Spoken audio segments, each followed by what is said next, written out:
तो नमस्कार।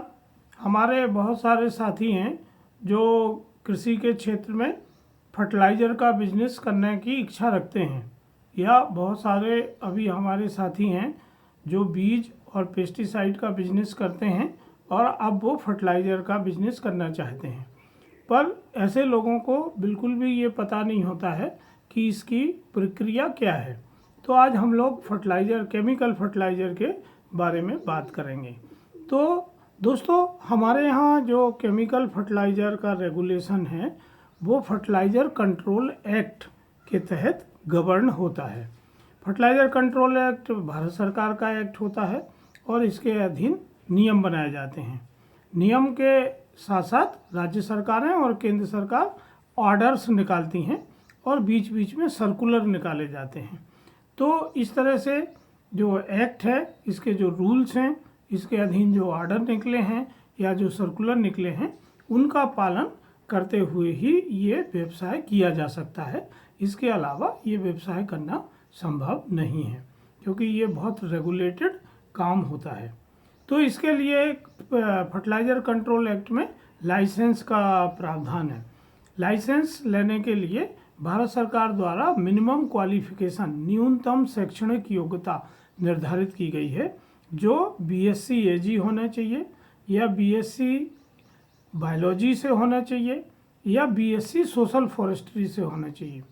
तो ये आप जो दुकान चलाना चाहते हैं, खुद उनकी डिग्री हो सकती है, या उनके बिजनेस में कोई पार्टनर है, पार्टनर की हो सकती है, या वो किसी को एम्प्लॉय रखते हैं, नौकर के तौर पर रखते हैं, तो उनकी डिग्री पे भी उनको लाइसेंस मिल सकता है।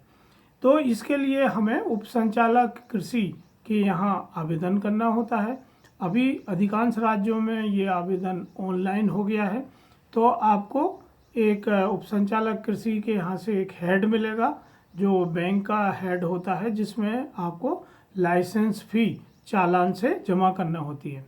तो चालान आप स्टेट बैंक में जाके जमा कर सकते हैं, या आप ऑनलाइन भी चालान जमा कर सकते हैं। तो ये फीस जमा करना होती है। इसके साथ साथ आपको कुछ डॉक्यूमेंट देना पड़ते हैं। तो जैसे मैंने आपको कहा कि आपको बीएससी एजी, बीएससी बायोलॉजी या बीएससी सोशल फॉरेस्ट्री की डिग्री लगाना पड़ेगी। आपके पास एक गोडाउन होना चाहिए और एक दुकान होना चाहिए। तो इसका नक्शा आपको सिविल इंजीनियर से बनवाना पड़ेगा। इसकी फ़ोटो खींचने से नहीं होगा। जो इसका ड्राइंग होता है, वो ड्राइंग का नक्शा आपको जमा करना होता है। तो आपकी दुकान या गोडाउन आपका खुद का हो सकता है। यदि आपका खुद का नहीं है, आपने किराए से लिया है, तो आपको किरायानामा उसके साथ लगाना होगा। फिर आपका एक बैंक अकाउंट होना चाहिए, जीएसटी नंबर होना चाहिए, पैन कार्ड होना चाहिए, आधार कार्ड होना चाहिए, और आपको संबंधित कंपनी जिसका आप खाद बेचना चाहते हैं, उससे ओ फार्म जारी किया हुआ होना चाहिए। ओ फार्म कंट्रोल फर्टिलाइज़र एक्ट के तहत जारी किया हुआ एक प्रारूप है। उस प्रारूप पे जो कंपनियां फर्टिलाइज़र का धंधा करती हैं, वो अपने डीलर्स को ओ फार्म जारी करती हैं। तो ओ फार्म जारी करने के लिए या तो आपको डीलरशिप लेना पड़ेगी, और या फिर कोई डीलर से आप उनका ओ फार्म डीलर की मदद से ले सकते हैं, पर ये कंपनी ही देती है।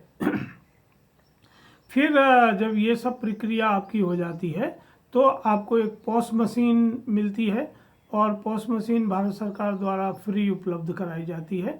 उसके लिए हर ज़िले में फर्टिलाइज़र की कंपनियों का रोल है कि वो पॉस मशीन दें। तो वो उप संचालक कृषि के माध्यम से आपको मिलती है, और उसमें आपको एक EFMS ID, जो भारत सरकार का सॉफ्टवेयर है फर्टिलाइज़र मैनेजमेंट का, उसमें आपको अपना एक ID बनाना होगा, जिसमें आप सभी ट्रांजैक्शन कर सकते हैं। तो इस तरह की पूरी प्रक्रिया करने से आप दो तरह के लाइसेंस मिलते हैं। एक होलसेल का लाइसेंस मिलता है और एक रिटेल का लाइसेंस मिलता है। तो होलसेल का लाइसेंस उतने क्षेत्र के लिए होता है जो ज़िले का एरिया है, और रिटेल का लाइसेंस भी ज़िले के एरिया के लिए होता है। तो इसमें जो खाद आते हैं, उसमें urea, DAP, SSP, MOP, NPK, water soluble और अभी बहुत सारे नैनो फर्टिलाइज़र्स आ गए हैं मार्केट में। तो ये सब आप इस लाइसेंस के तहत बेच सकते हैं। इसकी प्रक्रिया ये होती है कि जब लाइसेंस आ जाए, EFMS ID बन जाए, तो आपको कंपनी में ऑर्डर लगाना पड़ता है और कंपनी में पैसा जमा करना पड़ता है। वहाँ से वो आपको यूरिया फर्टिलाइज़र भेजते हैं और जब आपको फर्टिलाइज़र प्राप्त होता है तो EFMS ID पे आपको उसको स्टॉक दिखाना पड़ता है। फिर जब आप किसानों को रिटेल करते हैं तो किसानों को बेच के उनका आधार कार्ड से उनका ऑथेंटिकेशन आपको करना होता है, जिससे फर्टिलाइज़र कंपनीज़ को उनकी सब्सिडी मिलती है। तो फर्टिलाइज़र में जो सबसे बड़ी प्रॉब्लम आती है वो है कंपनियों की डीलरशिप या ओ फार्म लेने की, क्योंकि कंपनियां ज़्यादातर डीलर्स बनाती नहीं हैं, उनका ऑलरेडी नेटवर्क होता है और अगर वो बनाती हैं तो वो काफ़ी डिपॉजिट लेती हैं और उनके टारगेट टैगिंग भी होते हैं। तो इसमें काफ़ी पैसा लगता है। डीलरशिप लेने में लगभग 2.5 लाख से लेके 8 साढ़े 8 लाख रुपए का आपको सामान एडवांस में लेना पड़ता है। तो जो छोटे दुकानदार हैं वो ये सब काम नहीं कर पाते हैं। तो यहाँ ई फसल ने अपना एक सिस्टम मार्केट में पहली बार डेवलप किया है कि जो ई फसल के साथ रजिस्ट्रेशन करते हैं और फ्रेंचाइजी लेते हैं, उनको ई फसल अपना ओ फार्म जारी कर देती है। तो वो ओ फार्म मिल जाने से वो कंपनियां उनके लाइसेंस पे आ जाती हैं। फिर ई फसल हर कंपनी में आपका डीलर कोड बनवा देते हैं। तो एक ये ज्वाइंट कोड होता है।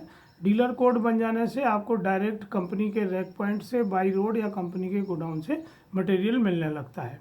तो इसमें आपकी प्राइस होलसेल की हो जाती है और क्वालिटी की हमेशा 100% गारंटी रहती है।